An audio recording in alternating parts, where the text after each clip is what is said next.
What's going on? Matt Morris, leadwithmatt.com. We're going to talk about being immortal. Before we do that, let me grab my water. So just off a live webinar with a few hundred people out of Africa, one of my teams there, and didn't mean to talk about this, but it came up. And so I thought I would share with you guys. I am definitely not talking about living forever. I will talk about what I mean here in just a minute. But before I do that, let me know where you guys are tuning in from. In the comments, let me know your city, your state, your country. Where in the world are you? If you're watching this live, drop me a live in the comments. If you're watching this on the replay, drop me a replay in the comments. And if you're watching me for the first time seeing me live, drop me a 1 in the comments so I can welcome you. Good to see you guys popping on. Lisbon, Portugal in the house. Very cool. Where else? Where else?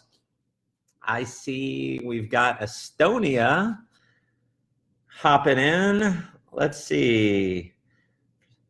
We got Norway in the house, Cape Town.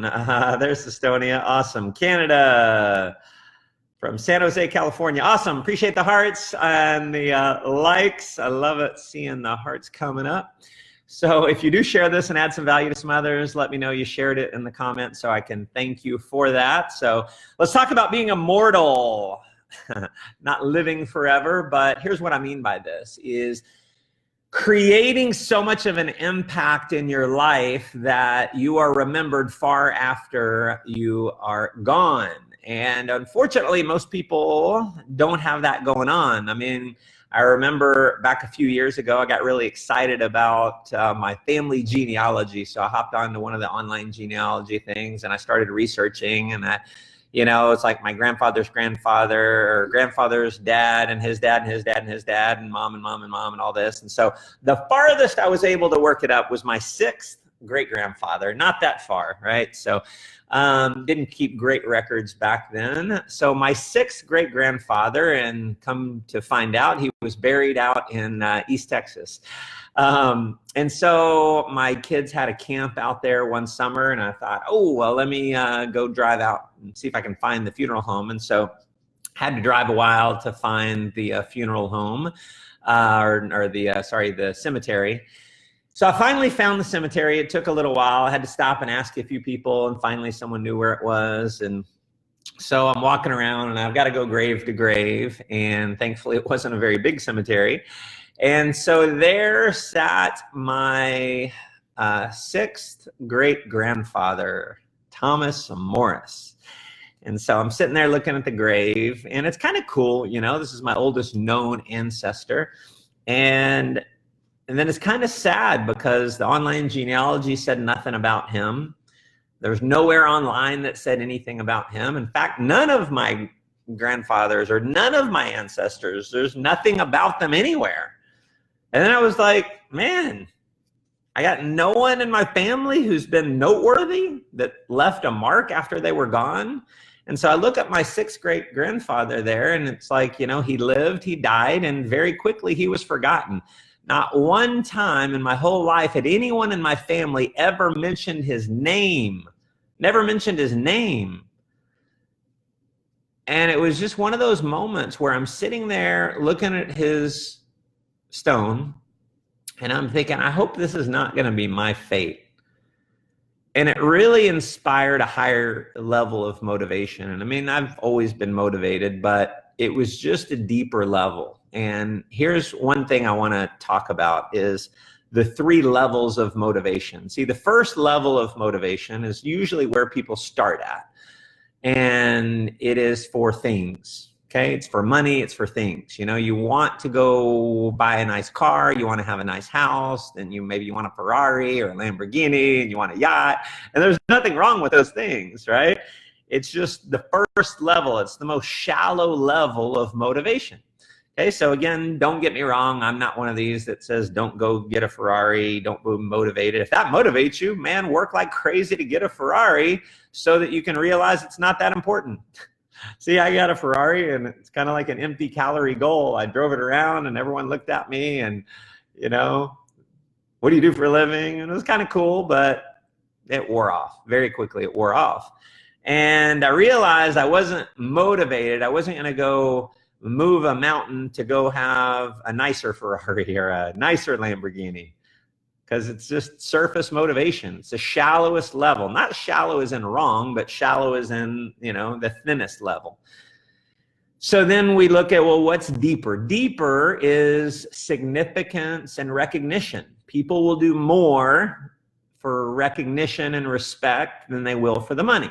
Now, a lot of people deny that, but any $1 million earner in network marketing is going to tell you that understands influence. Recognition is always a bigger motivator. People will do more to get the rank than they will the money for the rank, because they want the recognition for the rank. And I got to look at, hey, that's true for me as well. I mean, I've hit the top rank in my company 3 times, and I hit it more.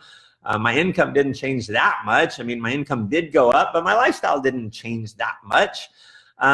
It was more for the recognition, okay? So that's how we're wired. We want to be significant. We want people to look up to us. We want to be, in some cases, that's a good thing. We want to be a good person. Not just we want significance to feed our ego, but, if feeding our ego, if your ego tells you want to be a good person, then I'm okay with you feeding that portion of your ego. Ego conversation is a whole different one, okay? So that's the deeper level of motivation. And then there's a third level, and the deepest level of motivation, it's your purpose, it's your calling, it's why God put you on this planet. Okay, and so I'd love to ask you, if I were to ask you, why did God put you here? Do you have a clear answer? Are you going to spit it out like that? And most people, the answer is no, and they wonder why they struggle with motivation. When I say, why did God put you on this earth, and they have no freaking clue, that's why you're not motivated. That's why you struggle with a lack of self-internal motivation. It's why you're not naturally motivated. No one is naturally motivated. You think some people are just born and they're like this machine of motivation? No. Okay, this is something we've got to figure out how to make work. How do you figure out this motivation thing? Well, go to the deepest level of motivation. Start with the shallowest. I mean, if you've never had a fancy sports car and you want that, go for it, by all means. But that's not what's going to motivate you long term to move mountains and become immortal, okay? What's going to motivate you is figuring out, getting very clear why God put you on this earth. See, I'm very clear. I know why God put me here. He put me here to live up to the highest potential he has for me, to help other people live up to their highest potential, to enjoy peak experiences and adventures around the world, to make a positive impact in the lives of millions of people, and to leave a legacy of multi-generational love, success, wealth, and contribution from my family, to be a hero to my children. That's why he put me here. It's to help people live up to their highest potential. So why do I do these videos? Why am I naturally motivated to do these videos? Why do I do them every day? Because almost every day, I don't want to say every day, but almost every day I do them because it's part of my calling. It's my purpose. It's why I'm here. So I could care less if someone thinks I'm an idiot for the messages that I put out, because I'm clear on my purpose. So it doesn't matter what anyone else says. It doesn't matter what anyone else thinks. I'm going to follow my purpose. And when there's struggles and challenges, I am able to stay focused on my purpose, which is making an impact in the world, so that when I'm gone, my impact will outlive me. So that my 6th great grandson or granddaughter will be able to look back, and when they look up Matt Morris, they're going to say, oh, he's the one who wrote all those books. He's the one who helped over 50 people become millionaires. He's the one that helped, create this movement of human potential. He's the one that impacted the world. He's the inspiration. He was my grandfather's inspiration to do big things, right? So that's my future after I'm gone. That's what I mean by becoming immortal. And listen, you may be listening to me going, well, yeah, but I'm afraid of people. Congratulations. You can make a bigger impact than me. But I've got, this handicap. Congratulations. You can make a bigger impact than me. Whatever your challenge is, that means you get to make a bigger impact because you got a bigger challenge to overcome. See, it took me 5 years to get to a full-time income as an entrepreneur. 5 years, and it sucked. I hated it. I was so frustrated. I beat myself up all the time because I saw so many people who got started after me pass me up. I got in network marketing, and all these people are advancing in rank, and I'm stuck.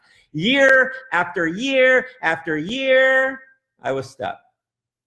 What's wrong with me? I'm never going to make it. I can never be as big as these other leaders. I remember my contacts and I used to keep my contacts online, right? And I put notes. Still do this. When I put a contact in, I'll put a note about how I met him or whatever. And I would put huge networker, all caps, huge networker. And in my mind, they were so big, I couldn't relate to them. It was like, I'm never going to be as big as them because I don't have it in me. I don't have it in me. That was my belief. I don't have it in me to be as big as them. Like, I know I can get to a full-time income. I know I can get to 6 figures, but I'm not going to be this multi-million-dollar producer. I'm not going to be the #1 earner in a company. And I look back today, thank God I struggled for 5 years because it allowed me to be a much better leader. Because I struggled for 5 years, it allowed me to understand what it feels like to go through hell for a long period of time. I know what it feels like to beat yourself up. I know what it feels like to bang your head against the wall, to be pissed off. I know what it feels like to blame everyone. I know what all that feels like, and so I can guide people through the process, and that's made me a much better leader. So whatever your obstacle is, whatever your challenge is, whatever your excuse is, congratulations, that means you get to make a bigger impact if you don't quit. If you keep going, your past doesn't determine your future unless you let it. See, my advice is to adopt a contrary belief that says, because I suck so bad, this means I'm going to be way better than everyone else. Because I suck so bad. See, I see so many people over the last 24 years in network marketing, teams that have grown to 1 million customers, made like ridiculous amounts of money, $1 billion plus in sales, all that. That's all great. But I've seen so many amazingly charismatic individuals. I think one comes to mind. So freaking charismatic, like charming, can just so eloquent and silver tongued, you might call it. And this person doesn't have to work very hard to have a decent level of success. They don't have to work very hard at all to have a pretty decent level of success. And they've been stuck at that level of success for fucking years. Years. I lapped them. Years ago, they were ahead of me, and I lapped them many times over. Why? Because I know what it's like to struggle. If you know what it's like to struggle, get excited about your future. That means you're going to be bigger than most people. So those of you who are naturally like, oh man, I got it going on. I'm naturally charismatic. People like me. I have influence. Beware of comfort. See, there's 2 roads. There's a road to success and a road to mediocrity. You're either moving towards success or you're moving towards mediocrity. And what happens is sometimes people, it's fairly easy to get to a certain level of success, and so they park themselves over in the shoulder of comfort. Comfort is the shoulder going to mediocrity. And you stay in comfort too long, you get into complacency. Complacency is like, oh, I'm just happy doing what I'm doing. And you got to dig deeper in the level of motivation than just your level of comfort. Okay? Why do I keep going? Why do I do what I do? I could turn my phone off, not take another call. I'm good. I'm good. I got investments that pay me money. I'm good. Why do I keep doing it? Because I have a deeper level of motivation. I'm not comfortable just staying where I'm at. I'm not comfortable with the level of impact that I've made on this planet thus far. So that has me naturally motivated to go do more, to create more content like this, to have someone clicking in their mind and go, holy shit, I've been missing this. This is why I fucked my life up. I'm not going to fuck it up anymore. Now I'm going to go rocket to the top. That's my desire. That's why I do this thing. And, you know, I may have to put out 100 videos to get one of those, but I'll just keep putting out hundreds and hundreds more. I mean, I've done well over 1,000, so I'll just do thousands more over my career. See, I don't want to retire, because retiring and not doing this would be outside of my purpose. So this is hopefully a wake-up call. If you're in that shoulder of comfort, how do you get out of comfort and stay out of complacency? Find a deeper purpose. Why did God put you here? What's your core purpose in life? Well, figure it out. Don't stop waiting to figure out your purpose. As long as you wait to figure out your purpose, it doesn't come to you. So it's like people are like, oh, I'm waiting for God to tell me. God has never reached down and been like, no, your purpose is this. It's never happened. Okay? I had to figure out what my purpose is. What do I want my purpose to be? Is it in line with who I am, the values that I aspire towards? And I come up with something that inspires me, and I decide that that's why God put me here. So if you believe God is powerful, then you also have to believe that God makes us powerful enough to come up with our own purpose. So don't whine about a lack of purpose. Create your purpose and live in it.